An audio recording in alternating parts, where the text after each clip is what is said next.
Welcome to today's video. Today I'm making a cake for my niece, Ella. What are we making, Ella? A Mecha Builder Cake. Cookie Monster. Cookie Monster Mecha Builder, which I'd not heard of Mecha Builders. Welcome to the video. I love cooking.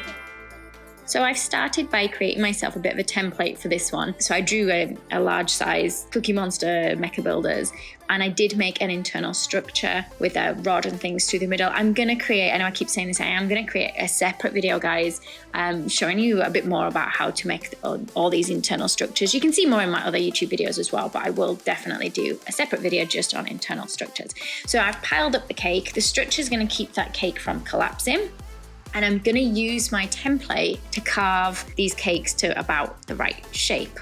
You might find that your cake starts to fall apart a little bit, especially if it's quite a soft cake or if your knife's not very sharp. You can stick your cake in the freezer for like 10 minutes or so to firm it up to help with cutting it, but do that before it's on the frame, not after, because I wouldn't be able to get this in the freezer as it is. Take your time with the carving bit, guys. It's the important bit. It's what will get the cake the right shape. If you get this bit wrong, like I have done here, I cut off a bit too much at the front, you're gonna have to try and pack it back out. So I just used some cake pop mix to kind of pack him out a bit where I took too much off. And then a cake pop mix is just you cut offs of sponge mixed with buttercream. And then I'm gonna cover the whole thing in white chocolate ganache. My first coat usually doesn't end up very neat, I'll be honest. Sometimes my second coat doesn't either, but you want to get it as smooth as possible, especially if the cake is pretty smooth looking on the outside. Like this character is fairly smooth, so it is important that I try my best to smooth this down as much as possible. You can see my ganache almost looks a lighter color as well once it's had a chance to cool down a little bit. First it was quite yellow, and it's where I probably overheated it just a little bit too much. Use a flexible scraper for going over anything that's kind of curved shaped as well. That'll definitely help you with your smoothing of the ganache. I'm just going to cut out a little bit where the mouth goes. And I do keep having to hold up my template all the time. I'm not very good at just guessing where things go. Even with the template, I sometimes get it in the wrong place still. So we're just cutting that out a little bit. If I cut in too deep, then the mouth will kind of close itself because the cake won't support itself very well. I'm going to put some ganache in there just to help support it a bit more, but you can see I haven't gone in there too deep with it. And you can just about see my dogs in the background. They're from my newest online class as well, guys, but there's more information about that one on my website. So I'm just going to have a bit of a play with these tools. So I see Carla Pudge uses these quite a bit when she's sculpting with modeling chocolate. And I think I've also seen Avalon Yarns use them as well when she's been using ganache. I think I have anyway. So I thought I'd give these a bit of a try. My ganache is not completely solid, but it's fairly firm when I'm using these. And it just helps me kind of sort of carve out little bits of ganache. And of course you're only going to do this anywhere where you want a bit of an indentation in your cake. I'm just thinning this bit around the tummy area. So my plan when I started filming this video was to make all three of the Mecha Builders. So Elmo and I don't know what the other character's called. Obviously you can tell I watched this program. It was my niece's pick. She wanted this one for her birthday. But yeah, it took me quite a while to make the one. So 3 didn't happen. It was just 1 in the end. Okay, so I'm going to make some Rice Krispie treats here. This is just Rice Krispies mixed with melted marshmallow. Just be careful because it can be very hot when you first get it out of the microwave. You might need to let it cool a bit before kind of handling it. It's very sticky as well. I've got the same amount of Rice Krispies as I have marshmallows for this. I'm just putting marshmallow around the arm, and then we're going to squeeze that cake pop mix on there as well. I don't want it to be too heavy. This way on the arm that's up was just easier than carving it out of cake. It was just working out too difficult for me to plan this arm in cake. The other arm, which you saw me do a few seconds ago, was cake pop mix. So I just made that one in cake pop mix, which is the one you can see me cutting a little bit off of now. And it looks so firm because I put the cake pop mix in the fridge to make it nice and hard, so that it was easier for me to then cover over it in ganache. Smooth over it again. The Rice Krispie arm, you probably have to let that set a little while as well before we do ganaching on that. Having any lines at this point. I feel like I should have even tried making the ganache blue, and then I wouldn't have had to add fondant to the Cookie Monster. I could have just tried to get it really smooth in blue ganache for the finish, although I probably wouldn't have got it that smooth, to be honest. I'm just going to cut a little bit off the hand. You can see the Rice Krispies are much harder when they've started to set as well, but I put a bit too much on there and cut it down. And then smooth it off.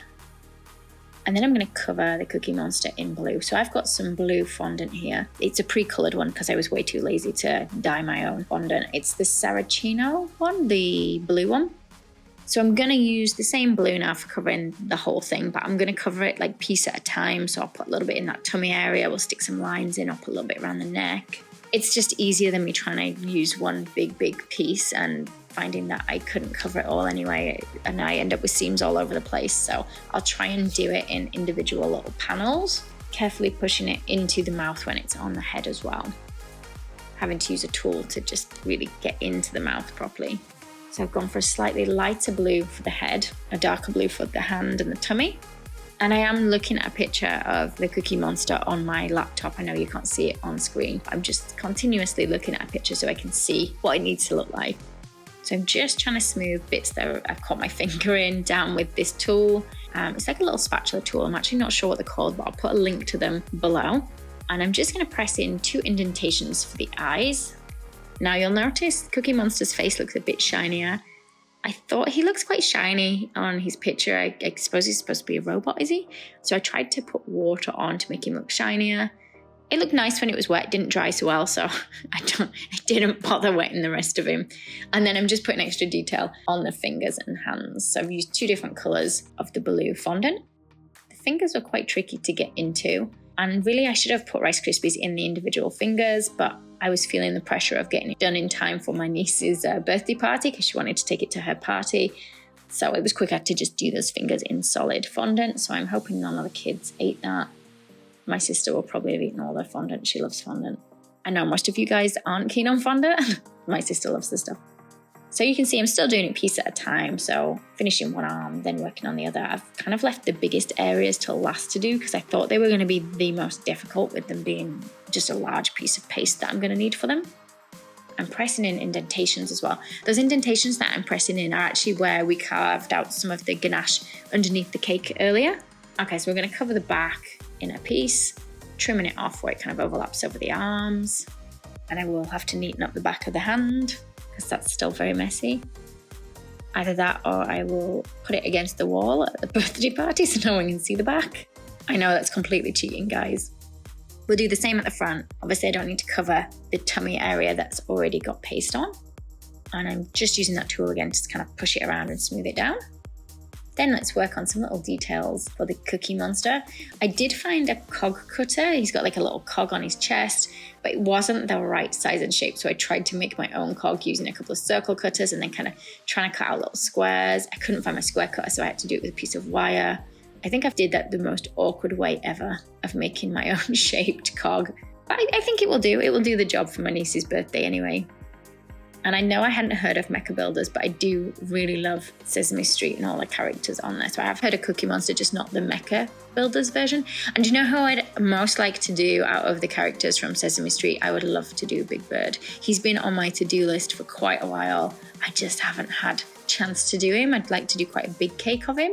I need an occasion though to really do a big cake so that the cake doesn't go to waste, because obviously someone has to eat these. So 2 white balls of paste for the eyes. You could use a nice like Lindt chocolate or something that's like a nice round shape and cover it in like white, I forgot what they're called, white candy melts. You'll see me do that in the spheres video that I've got on here. I'll see if I can put a link up for you where we make different spheres and dip them in white chocolate or white candy melts. You could do that for the eyes absolutely fine. And they would taste nicer than solid fondant as well. So covering the board, you can see when I'm covering the board, you can see I've got a couple of seams on show on the Cookie Monster that ideally I would have liked to have got rid of, but at this point in time, like I say, I'm rushing a bit to get it done. So I've tried to cut the pink the best I can around the body, and then I've kind of rolled over the edges, which kind of cuts it off, or at least thins it at the edges, and it makes it easier for me to remove or cut that extra bit off. So I've brushed some pink on the board because the images that I was looking at online of him, I've got a lot of purple in. Oh, and Richard is very kindly, while I'm doing this voiceover, just found some nice embarrassing pictures of me with the Cookie Monster. I'll see if we can squeeze these in the video. Okay, and we'll put the finishing touches onto Cookie Monster's face. So I put some black circles in the eyes, and we've put like a piece of grey on each side, and we're just gonna finish the board off with a bit of ribbon. Thanks for watching, guys. Hope you enjoyed this one. Thanks for watching. Bye. Bye. Bye. Bye. Bye. Like and subscribe. Like and subscribe. Can't say that. Can't you? Okay. Bye.